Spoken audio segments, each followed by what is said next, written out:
फरबा कोरो नुमित माल्याफम पलचा कुमसी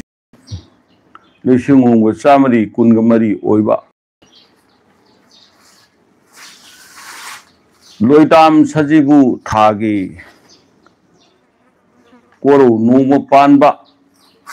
लंगाई सिंग नुमित से मसिदा लेपाक मिया मांगदा सलाई कोनगी माइकईदगी यवा पौसाननबगिदमक्ता मयामगी मांगदा पलेमिमागी याथंग कोक्ता थोंग पंथौ इपागी याथंग कोक्ता थोंगना मयामगी लेपाक मयामगी थौगलगिदमक लाक्सबने लालबदा ngakpiyo yolabada kanbiyo taibangdi karisu khangjedaba imagi khomlang munam kokchadriba yawa khan khunpham sudriba panglaba taibangne leipak miyambu chunutai na punim jariye hai haya hai ngasi miyamgi mangda yawa pausananabgidamakta phamjariba mafam ase salai kongi mafamni palemi mana takbiba mite yumsagi param matungina wayum moina sajabani nambul sabal lekaidani mite ipai pugi thaina manglam chatta leiramba kayat singdo mafam asida adu thamo ada thamo haidana palemi mana takbiba mafam sida saraba matamda handaki sajibugi mapaudi salai kondagi piyo haidana palemi mana khoyum maya thang takpirakpadagi mafam asida laaga yawa pausanabani nahanung haukiba langmai korodadi ekoina ama ani ahum mari haidana leiriba chaising mayeki makha tase haidana khalame palemi manda takpiraktringegi mamangda adubu palemi mana amuk haibirakpadi chaising mayekti matam kakti koro numa adum takpa yai sajibu thagi matangda sajibu haibasi karino kari maramgi damakta sajibu kaubono sajibu thada leipak ningthauna kari kari pangthoknarambage haibasi oina hayuni haidana khuyum mayathang pibirakpadagi asi kaubo koro nung le nongda palemi mana takbiba panthau ipana tambiba yawa wafam kharadang lepak miyamgi mangda lawai koren thakta thangatana yawa waramase katchage haidana salai kongi maikaidagi thokcharakpane lepak miyamna ne asoi aran mayam yaurabasu ngakpi haibani khoyum lai pangkhakni haina khanjaraga mayam punamakta punemjai sajipu tha haibasidi taipang nongsa pandadi kumon kumchatnabada loitam sachipoi tha haibase palemi mana takbiba paramgi matungina mari supa tha oye wakchingda kumhowe panthau ipagi param yauna haibane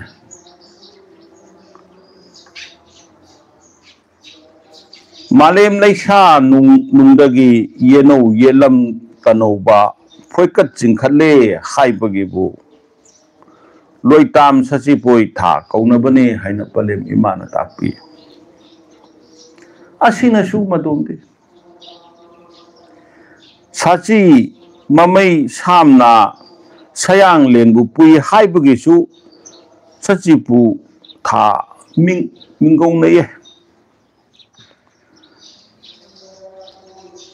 palem imagi siom nung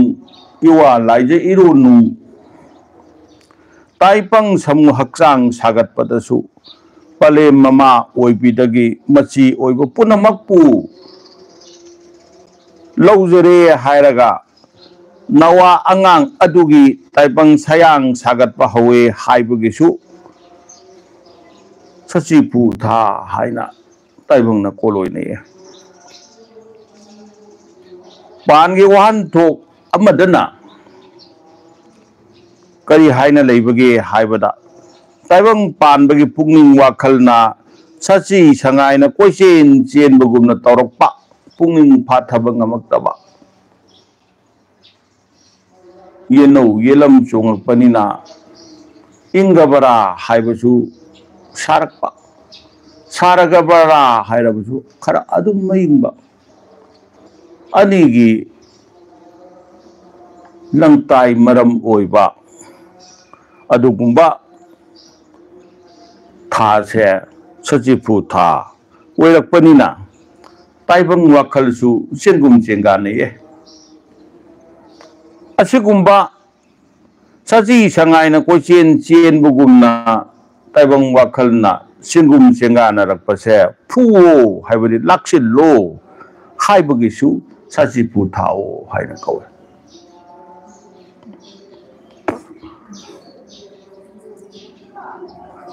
pungning sachi ki machi phoyo haibagisu sat hainasu taibang na sai thana ye sachi haibadi taibang sabu mahakchang ki machi oiba haibane sagi machi hairadana yarau sagi machi lomba adubu nate sagi machi oibane machang oiba machu oiba yamna mapum oiba saruktubu sachi haina sai thana ye asigumba loitam thajat asidi karigumba aikoina kumbi kalen khaina sahi amabu tha tarukta khaidoke haina khallabadi kumbi haiba tha sidi waksing dagi hauraga inga thada loye waksing phaire lamta sanjibu kalen inga haidana inga thada loi ingen thadagi amuk kum khairaktana tha taruk amuk laga ingen oirakaduri badudagi mathang thawal langpan mera hiangai poimu haidana tha taruk amamung laga taruk asumna sabasibu ipa ipusingna kumbi kalen haina su khairame paramasida yenguba taragadi sachibu thadi kumbi nungda chale kumbi haiba tha sidi kumma sidi palemima malem leiren hanbina puba thane kumne maramaduna kumbi kalen khaina kummamagi ani thokna kumchange kumkhaige haibagi param leiragadi sajibu thada laithau tobada malem ima leiren hanbi sida sayon oibi palem imabu mayamna punem jaraga khurumjaba yae mathangda sajibu thadi karino haidana amuk yengakpadadi mahakti yening thagi manung amuk chale koina pantha taret thokna khaidorakpa matamda pantha taret thokna khaidan nainarakpadadi haujikti pantha je pantha haibadi ritu haibadi season haibane masidadi thakki chattadi taret thona khairame ngasidi taruk thona khaire ipa ipugi paramduda yengbada hanadi ningtham tha haina leiram ningtham thagi matamdo wakching viral oirami tha anina ama sarami asigi tungda lamtaga saji pugana yening tha oye maramaduna thabum taretna kumama saba masigi paramda yengdana yenguba taragadi ani suba pantha oiba yening tha haibase asigi manung challe maramaduna chachi poitadi adu nungi malem laisa nungdagi yenau yelam tanauba phoikat chingkhatle haidana thakta palemi man takpi khipa yawa paramdo maram masi leibagine taibang hakchang dasu taibang sayangi sachi ani sagi angang nawagi sagi machi chingkhatle phoikat chingkhatle haidana sachi phoyo loitam sachi phoi thao haidana kauriba masigi paramse asilaye aduna mathangda sachi phoi tha sidadi laije luwa khaiba panthau ipa luning thau apanba kauba panthau ipa bu khuramaga thoram tawrai thoram tawgadawri khoigi sintha kulum langba mahakna pantha param tunginna sintha tawge hairagadi sachi phoi thada asigi pantha tunginna egoina thoram tawge haina hairakpa matamdadi luning thau apanba kauba panthau ipabu punem jaraga tawnirame mathangda amuk lakpasina asigumba tha se masi naupu tha oina lorukpa matamdadi angangi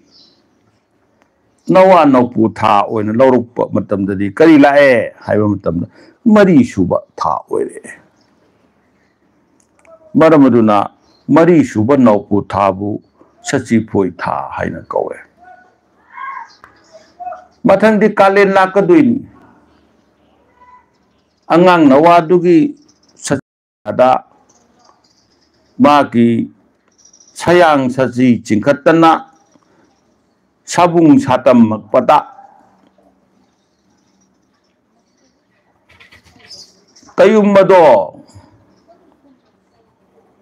nupa oihansira nupi oihansira haibagi kayat kanglel khaye kalen kowe aduna kalenda khairaknaba poto sajibuda takhatpani sagatpane maramdi takhat sagatragadi khaiba yaroye maramaduna achigumba mari suba takhatpa semgatpa masigi angang nawagi samu mahakjang semgat sagalakpa sachi sayang satam lakpa asigumba matamda puba panthau ipanane lung haina kawe aduga palem imanane kaseng misang lempi haidana palem imagi koloi min kawe leipak meyamna nolu wafam di karino haina pawhang labada sachi pu thase mawong kayada maram kayada ekhoina yengba yae ꯀꯔꯤꯒꯤ ꯌꯦꯡꯕ ꯌꯥꯕꯅꯣ ꯍꯥꯏꯔꯒꯗꯤ ꯊꯥ ꯑꯁꯤꯅ ꯄꯨꯜꯂꯛꯑꯀꯥꯟꯗ ꯀꯨꯝ ꯁꯥꯔꯛꯄꯁꯦ ꯃꯑꯣꯡ ꯀꯌꯥꯗ ꯁꯥꯔꯛꯑꯦ ꯑꯍꯥꯟꯕꯗꯅ ꯀꯨꯝꯕꯤ ꯀꯥꯂꯦꯟ ꯅꯥꯏꯅ ꯊꯥ ꯇꯔꯨꯛ ꯇꯔꯨꯛ ꯈꯥꯏꯗꯣꯛꯑꯒ ꯀꯨꯝ ꯑꯃ ꯁꯥꯔꯛꯄꯒꯤ ꯆꯍꯤꯒꯤ ꯀꯨꯝꯕꯥꯔꯣꯟ ꯑꯃ ꯃꯊꯪꯗ ꯄꯟꯊꯥ ꯇꯨꯡꯏꯟꯅ ꯄꯟꯊꯥ ꯇꯔꯦꯠꯅ ꯆꯍꯤ ꯑꯃ ꯁꯥꯔꯛꯄꯒꯤ ꯃꯥꯒꯤ ꯄꯟꯊꯥꯔꯣꯟ ꯑꯃ ꯀꯨꯝꯕꯥꯔꯣꯟ ꯄꯟꯊꯥꯔꯣꯟ ꯑꯅꯤ ꯊꯣꯛꯅ ꯂꯩ ꯑꯁꯤꯒꯤ ꯃꯇꯨꯡꯗ ꯑꯃꯨꯛ ꯄꯂꯦꯝ ꯏꯃꯥꯒꯤ ꯑꯣꯏꯕ ꯁꯃꯨ ꯍꯛꯆꯥꯡ ꯅꯨꯡꯗ ꯅꯋꯥ ꯅꯧꯐꯝꯂꯦꯟꯗ ꯁꯤꯌꯣꯝ ꯅꯨꯡꯗ ꯏꯋꯥ ꯂꯥꯏꯖ ꯏꯔꯣꯟ ꯅꯨꯡꯗ ꯑꯉꯥꯡ ꯅꯋꯥꯅ ꯃꯊꯪ ꯃꯊꯪ ꯆꯥꯎꯔꯛꯇꯅ ꯃꯊꯪ ꯃꯊꯪ ꯃꯄꯨꯡ ꯐꯥꯔꯛꯇꯅ ꯄꯟꯊꯧ ꯏꯄꯥꯅ ꯁꯛꯂꯣꯟ ꯂꯥꯏꯄꯨꯡ ꯊꯣꯡ ꯃꯥꯄꯟ ꯑꯣꯏꯅ ꯂꯧꯔꯛꯇꯅ ꯃꯊꯪ ꯃꯊꯪ ꯄꯣꯔꯒ 10 ꯁꯨꯕꯗ ꯇꯥꯏꯕꯪ ꯐꯥꯎꯋꯦ ꯃꯁꯤꯒꯤ ꯄꯔꯝꯗ ꯌꯦꯡꯉꯒ ꯊꯥꯕꯨꯝ 10 ꯅꯥꯎꯄꯨꯕꯤ ꯇꯥꯏꯕꯪꯅ ꯁꯩꯊꯥꯅꯩꯌꯦ इसेंग सेंग पूरी मापन्ने 10 ताइबंग फावबने 10 लक्ता तिनबने 10 मियाम लक्ता अदु नुंगिदमक्ता अखोइना मसिगी थपालोन असिदा कोइगी थपालोनदा येंगुब तारगदी अमुक मसिगी अतोपा सहीगी थखाय अमा लैये अदु नतबा मरी सुबदना करी लेबनो हायरदी थाबुम अमममगी अदुम 12 रक चटपा वक्चिंग फाइरे लमता सचिबु इंगेन थवाल लांगबन मेरा हियांगई पोइनु हायरदना था 12 ना सही अम साबा मसिगिना लैरिबा सही रोन मसिगी लैरिसिना अखोइना मसिगी पारिबगी मोंगसिना अखोइना थपालोन है था अमममद पाबा अदुना था पाबगी सही पाबगी मोंगसे अखोइना कुंभारोंद पाबिगेरा नत्रगना पंथारोंद पाबिगेरा नत्रगना नौपुरोंद पाबिगेरा नत्रगना थपालोंद पाबिगेरा मखल मरी थोकना इपा इपोसिना थनमे मरी दुगी तोंगान तोंगान बा खोयुम लाई पूबा मतमदो लेरमे लाइदे अम्मा कतनी अम्मा खक्तंगुना माना माना पारुबा लाई माना पारुबा सही खुपा दुगी मतुंगिना लाइगी लाइसक लाइगी लाइमिंग होंबने मसक हाइबदी पांदा थोप मसक तु नत्तिये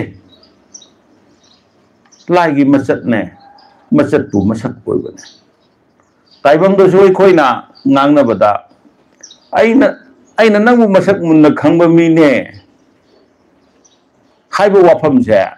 karino haibda magi panda uriba ngawi mui masam khoi tingi magi maming tomba kawi chawba kawi haiba du nate magi lichat sajat tune barmaduna khoyum laida laisak khangna थौरम तवो हाइदना यवा पाउ हाइना रंबदी लाइगी मचत खंगना थौरम तवो हाइबने खुयुम लाइदी करिनो हाइबने पोप सिब नाइदे मसक मवोंग लेते पोप सिब नाइदबा मसक मवोंग लेतबा मागी मसक्ति करिनो हाइबदा मागी मचत लाइ अदुना करी खुयुम मथौ पांगबगे कदाइदा कैदौबगे करंबा मतमदा कैदौबगे हाइबदो अदु खंगबदुबु लाइसक खंगबा लाइरी लाइचत खंगबा कौवे मरमदु नंगसी कौबा नोंग कोरो नोंगना नोंगदा लैपाक मियामना सचिपु था से करी की सचिपु कौबनो हाइबदो परम मरी सिदा येंगा खंगबि याय मथंगदा लाक्चनिंगिबो वफमना कुंबी कालेन की मी येंबिरगना सचिपु थादी लैरेन हनबी पलेमी मान पुये कालेन ओइरगना कोरु इपाना पुरकदोइनी अदुदगिदी पंथागी परम द येंगके हायरगना लाये लुवा खैबा लुनिथो अपान बन पुये सुमाइन तौदना सजिबु थासे मथंग मथंग नौपु थाद येंगगना लुंग को पंथो का कचेंग मिचंग लेंबी पलेम इमागना पुये असुमना मथंग मथंग पुरप्पा मतमदा करिगुंबा था अममंगी थापालोन की मतुंगिना था तरानी थोइना पाबा तरानी थोइना सही अम साबा अदुगी थापालोन की मिंग द पुगे हायरगना तोन्याई तंपुबा कौबा पंथो इपा मान पुये मरमदुना हायरिबा खोयुम कोलोई मिंगलेन अथोइबसे पंथो इपा की ममिंगबु सैथाजरगा इखोइना खोरमकदोइने मयामदा तमजनिंगबो वाफमदी लोइताम थाजत असिददी पोइलेयो लमदम अतामबदगी समू लापना खोंदोय हुलक्पा मालेम कईद लेरे हाइना थिरक्पा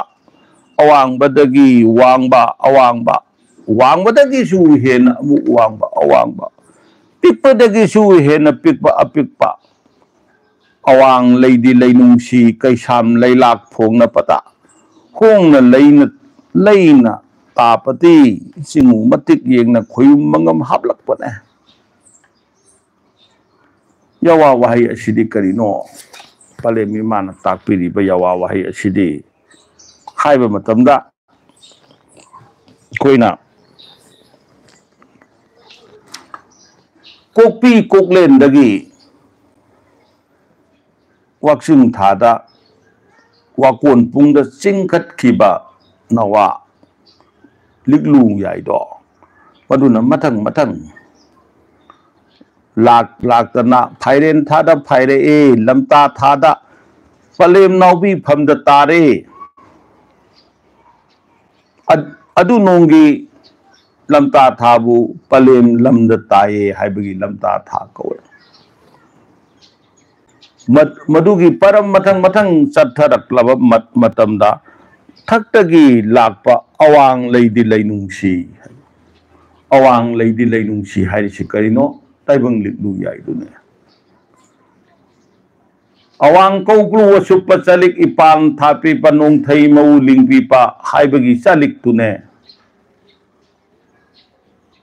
नोंग थई मऊ लिंगपीरक्पा कोरो नोंदोंदगी थैथरक्तना ताइबंग समूह हक्चांग मले फाना शमकपा शेमब मतम हयेंग ताइबंग ख्वाई तरा लक्त तिलकपा मयेक लारे लेपे हैदर तयु माना ला हबी लारे मयेक लेपे थवाइगा हक्चांगा अनी पुलगा अहिंबा हाइबा ताइबंग दु ओयरप मतम मसी बाउबगी अहिंबा ओयरपसे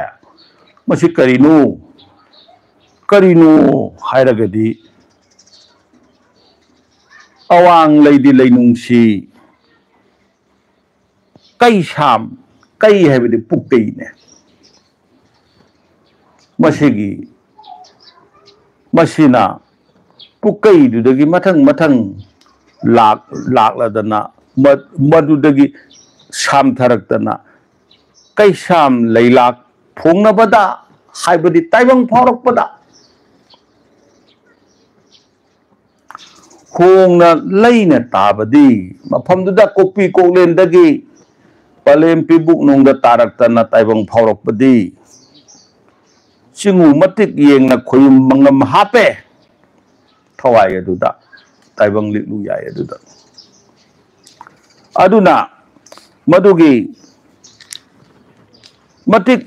हापकपदु मदुददी पंथौ इपा कना खोरमगदगे खोयुम मंगमदि कनाना हापीबगे हाइदना यवा पावहंगलकपदा करी लेरे तोन्याई तंपुबा हाइना कौबा पंथौ मादो खोयम नइए महागना खोयुम मंगम हापने मसिदी करंब मतमदा खोयरमगनी हाइबदा अयुक की कोरौगिना अयुक की कोरौ ओइग्रे अयुक नुंथिंदा खोयरमबना मथंग मथंग ओइरे मसिदी नुमिदांगी मतमदा पंथौ इपाना खोयरम पंथौ इपादा खोयरम जइए मपुंग ओइना खोयगी मसिदी सजिबुगी करिनो हाइबदा लंगमाई कोरौने सजिबु थागी नोम पानबा लंगमाई कोरौने लंगमाई कोरौ असिदी कनाना पुगे हायरगदी नोंपोक सिंखै अपानबना पुये चयोल थाजत्ता येंगुब तारगदी मागी मागी पुब मतम मतम निंगथौ काबदी थाजा पाखंबना पुये लैपाक पोकपदी लैनुंग लोंजा पंथौ इपाना पुये युमसा कैसदी सलाइलेना पुये छगोन सेंदी संथोंग अपान पंथौ इपाना पुये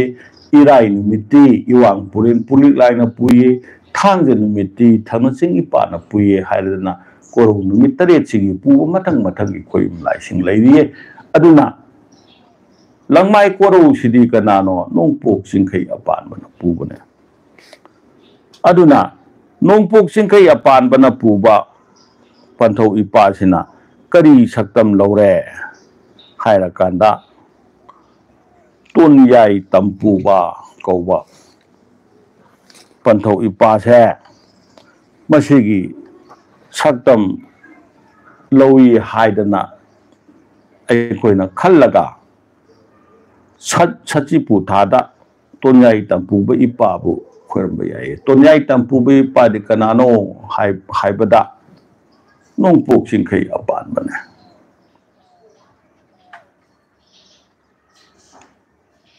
करी नुंगी पंथौ इपासिबु अखन्नना कोलोय मिंगलेन पनबनो हायना पावहंगलबदी नोंमाइजिंग पोकपा नुपा ओइबा याय नुपी ओइबा याय नोंमाइजिंग पोकपा मिसिना अखोइना सजिबुगी नोंग पानबा नुमितसे मसिदा नोंमाइजिंग पोकपा मिसे महाकने तोन्याई तंपुबा पंथौ इपाबु खोरम जगदबने पुंसी चेंजेन निजगदबनी नुंगाई याई फबा पीबियो यैखाइबा थिनगाइबा लाखपा येत अपन पुनम खाइदोक पीरे हायरगदे नुंगाई याई फबा पीबियो हायर नोंमाइजिंग पोकपा मीना खोरमगदबने ngasiगी हंदकी लाखलिबा सजिबु थागी नोम पानबसिदी करिगी नोम पानब नुमितसे मसिदा तोन्याई तंपुबा इपाना पुबा कोरु नुमितसे मसिदा सजिबुगी नोम पानबा ओइबनने करिगुंबा ngasiजे खोरम होबा नमहुद्रबदी सजिबु थानु ngasiदा महाकी मपोक नुमिता हाइबदी नोंमाइजिंग अमदा हेक्ट खोरम याय मसिगा मानना सजिबु थासिदा खोयुम पलेम पंथौगी मपारी ममु ओइबसिंगा मपोक नुमिता तोन्याई तंपुबा पंथौ इपादा खोरम जबसु याय mapuk mapuk ningthau kaba puogana ningthau kaba numita khoiramba leipak pokpada puogana leipak pokpa numita khoiramba adum yai matamdi karamba matamda khoiram gadagi haidana lakpa matamdi senglaba thajana khaina yangkok naba matam haiba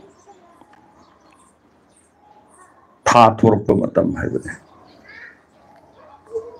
aduna noma panba haibasidi tha thorpa se kaya unadi mache oina khitang ui adugi urappa matamdo yengbiraga khorambiba yai karigumba numit aduda nung mangdana kotana karigumba sumai tawdana tha thorappa udre hairagadi thokle haidana mafam amadadi soidana thomgadune koi soida nung mangbagi ware mafam aduda leiriba ngana thokpa mafam aduda leiriba panthau ipado pungning wakhana laksan jaraga chingsin jaraga adum khoibasu yai kari khoiram do no haidi khoyum mangam hapna nabane aduna sahigi Maliapam palsa kumsing lisung ga samani kunga mari oiba Krista saijatana lisingani subna kunga manga oiba masigi sajibu thagi nomo panbadi nungmai jingda taba maramna nungmai jing pokpa mina akhanna khoiram hoba phai karigumba ngamhoudrabasu thanung sida nungmai jing amada adum pangthok pipi ai pochang ju yamna changna khoiram drabasu yai katpagidi loiba naide kaning ba katpa yai hapning ba happa yai adu tangai phadna cheng machu ahum angau ba angang ba amuba hairang machu ahum maira meku langaga adum khoiram bi yai masibu palem imana kadamna sai tharak page haibada cheng machang angang ba angau ba amuba yetlam oilam ngakpi maila mekuluk thana sajipu thagi nomu panbada mapok numit oiba makhaidi chengbi chengba punsi chengjen nina haine noma panbada natrabasu goidam thanung asidadi mapok numit amada thakki podam chailam jengje thenjaraga punsi nungsangba tekta kaidaba nina haine hairana palemi mana tapi ayuki panthau ipa khoiramba palemima khoirambadi adum kaiti aduga numidangi matamda khoirambane karigino punsini babun numidangna niribade thada tholokpa matam haidan ngai karigino ayuki tarang tarang tholokpa matamduda nidadana kari nungi loitam thaja thorokpa naibano pahong labadi loidam thajadi male mapari ahanbane maramaduna thaban yengna thoram tawbadi pagi khudung inbane pui khudung inbane awa ana tarakpada khoyum koro nongdon thakta lairiba sagai salai pokpasing apokpising koro nongana khraba taibang thawai kayana thawan oina ngandana leibada kanana napari na namomna naduna suna nangbu ningjange haina pautak padi kanano haida koru thakta ngandana leiriba ihiren thaja panthau ipane maramaduna pagi param samna hanbasu thaja ipani पूगी पूरम समना हनबसु थाजई पाने मरम मदुना ताइबंग पुंसी पिबियो हाइदना निजबदो महा ngapi senbirakpa matam madda nijaragadi phaiye haidana pale imana takpi bane masida amuk masina misam gini misam moiba singine amuk laipak ningthaugi thoramdi karamna torame haidana yawa pahunglabadi sajibu tha sidadi ningthauna phambalda phamdengdana leiringai matamda pena sakpana yakai thaugalladana tubi matik mayai sak lairen mangam thana yawa liron hekna khonmai khonau tana sayek thaugalnaye haidana palem iman takpi maramdi loidam sachipoi thadi kanglei leipak mapuna lailen phalang meita tongna kangla phamtong naye lailen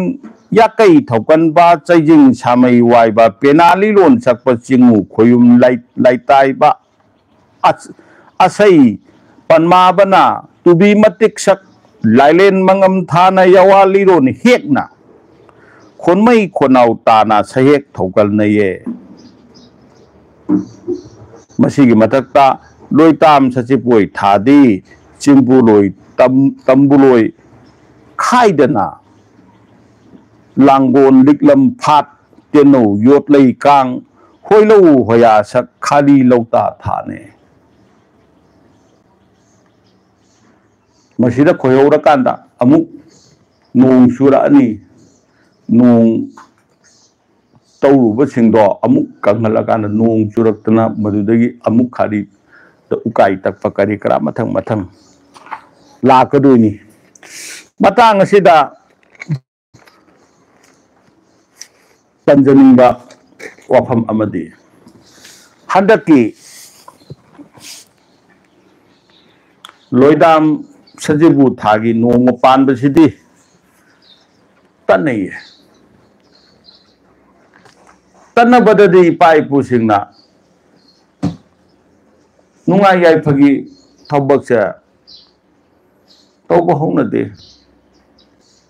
haidana panna ma kharame tanna basidi laimang phataba gumba yet ba pan ba khaidong narame ayai phaba punsi nung sang bagi pote khoina ni naramde adubu sajibu thadi nomajing ni dokaba tanai karamna tawni hairagadi tatnabase kari gi tatnabano yadaba amale khoigi kaino tabiba khoigi channel asi tabiba ichilinaw singna tatnabagi maramdasu haibiyo haidana hairapa yawe maduga chasannana masigi tatnaba koibo numit sida panbagi thoram pangthokadaba sajibu noma panbagi thoram pangthokpasiga mari leinana tatnabasi karino haiba punna amuk khangminase tatnabasi makhalani suye makhalamana chatliba tha haibadi sajibu kalen inga ingen haidana chatliba tha tha tarani thoigi thapalo ni tha asiga numit haibadi sayul oiba sayul taret sariba numit nomajing nido kaba haina kauiba koru numit se masigi numit siga tani haiba thakta thokliba thaga thakta tholiba numit ka thaga numit ka tanai haiba nate ahanba aikoina lauga doriba sidi karino haiba matamda chatliba tha se sina Sajibu थादे अदुगी नुमित्ता तन्नये कालेन थादे अदुदा तन्नये हाइदना हाइरमिबा से था थादुगा नुमित्तुगा सयोलमगी नुमित्तुगा तन्नाबने करिगिनो तन्नबा थममिसे गाड़ी थौबदा लंबीदा speed breaker थम्बुगुमजा खितंग वांखतना थम्बा section नबा break पालंबगुमजा मरमदी कनो तन्नबसी थममिसिजु फनबगिनी मरमदी फत्तबदो खाइदोकनब नुमिने मदुगी तन्नब थम मसिदा अतोपा तन्नब मखल अमना करिनो हाइबदा थोलिबा नुमित से मसिगा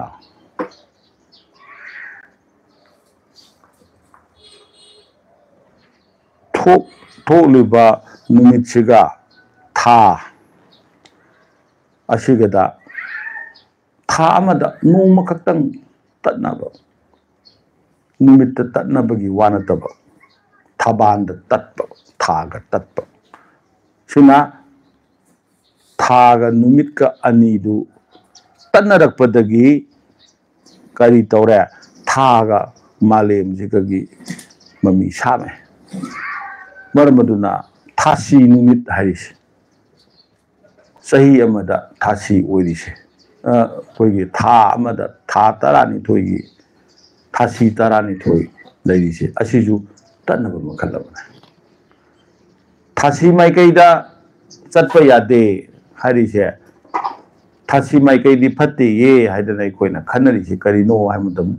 थादी दुम थोइने नत अखोइगी कैनोगी थासी ओइरमने थादी थोक्तरे थोक्तगसु अखोइना पानखलक मतमदसु थासी माइकैदी अदुम लैने कौबू थासी माइकैने नोंगचुप थासी माइगैने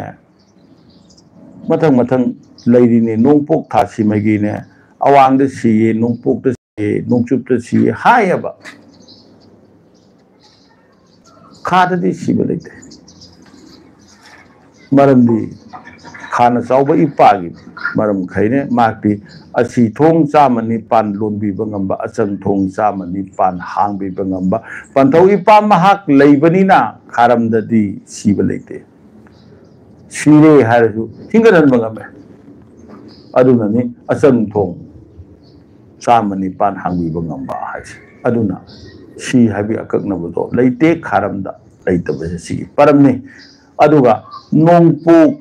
अवांग नोंगचुप माइकई मरी सिदा थासी थोए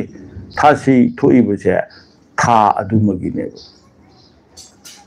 था दुगी सजीबु कालेन खाइदना हाइरिबसे सिना करंब थादा करंब माइकईदा थासी लेबगे हाइबदि अदुम लेरे इपाई पुनसु मयाम तामे मयाम जु सोइदना खंगबिरमनि हाइना खले अदुना थासी माइकई असिदा मदोम नाकंदा चलगदी से कौब्रू माइकईदा थासी थोए है कौब्रू माइकईदा थासी थोगदी मदुदा पंथौ इपाना अइबु कनबीबदो लोइदाम थाजा पाखंबा पंथौ इपाना अइना कनबीबदो पंथौ इपाना कनबीबदो माके मंगालदुना यौबा ngamdi हाइबनी माके खोयु मतिक मयाइदो मदुगी मदुआइदुददी पनखै अमा नाइरे सोमना कनदि पनखै नाइए हाइबनी करिगिनो पनखै नाइरे इबा खोयुम पुनमकिदी पनखै नाइरक्तरगा थाजा पाखंबदी था खुदिंगी माइकै नोंगपोक नोंगचुप अवांग नचिंबा मसिदा करिगी पनखै नाइबनो हाइदि माले मपारी अहन ओइबा ताइबंग सिंगी पोरपदुरिबा ताइबंग सिंग मयाम से मसिगी अहानबा पुको ओइबनने अदुना माकि सिबा नाय था खुदिगी siba naibi se kaidino khoyum moy kharabani khoyum de si kaino si re hari de kaido bagino hai ma ki khoyum matik mayai mangam sami hai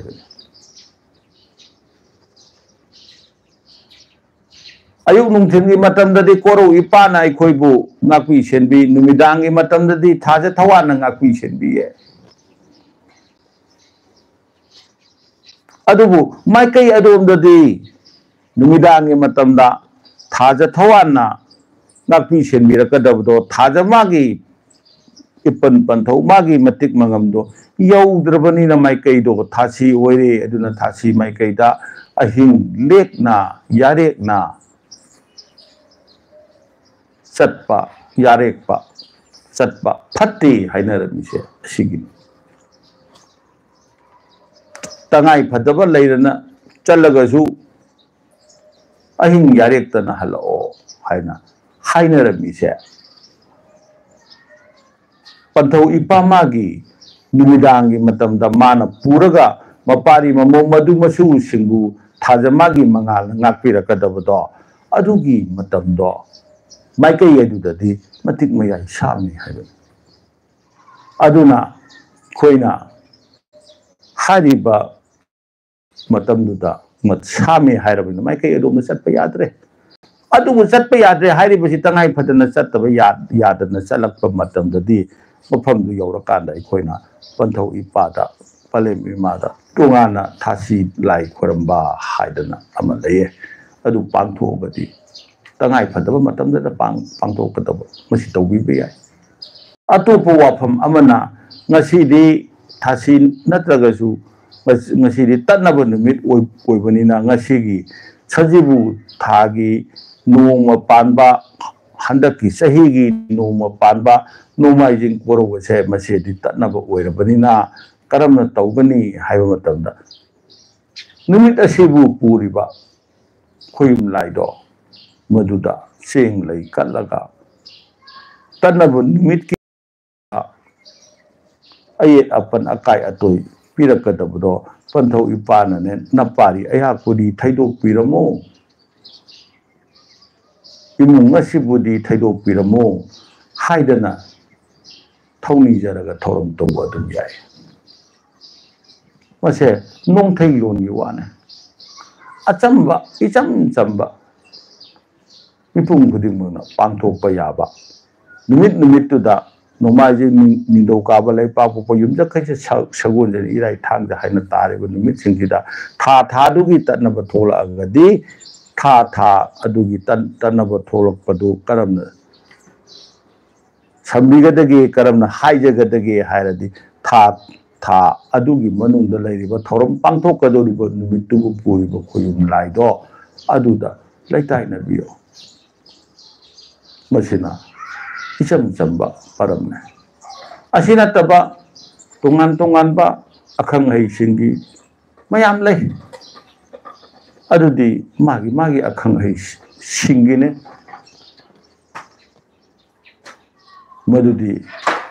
madugi maramdudi aikoina hairuba itik oide palem imana ayaba supide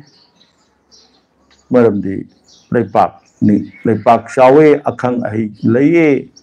akhang hai yame maram maduna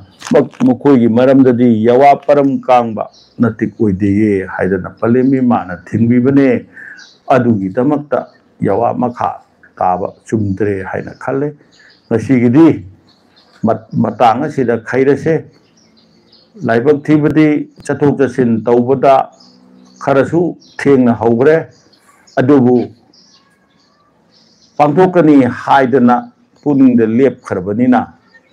leipak miyamna su channel asibu nungsibiba singna ngaidana lay haibase khangjabanina thengasu thengna masigi channel ase mayamda sandok chadana mayamda palemi mana panghraba kaisu khangidraba aingonda yawa paudom jau haidana khoyum maya thang pirak pase masigi palemi magi thogal pangjabani pantho ipagi thogal pangjabani haina leipak miyamna khanbiraga choi khilan khiba mayam punamak to ngakpiu haidana ꯂꯩꯄꯥꯛ ꯃꯤꯌꯥꯝ ꯃꯥꯡꯗ ꯈꯨꯕꯥꯛ ꯆꯥꯡꯖꯧ ꯇꯔꯥ ꯂꯣꯟ ꯏꯗꯨ ꯀꯥꯏꯗ ꯂꯩꯁꯤꯡꯅ ꯄꯨꯅꯦꯝꯖꯩ ꯍꯩ ꯍꯌꯥ ꯍꯌꯨꯝ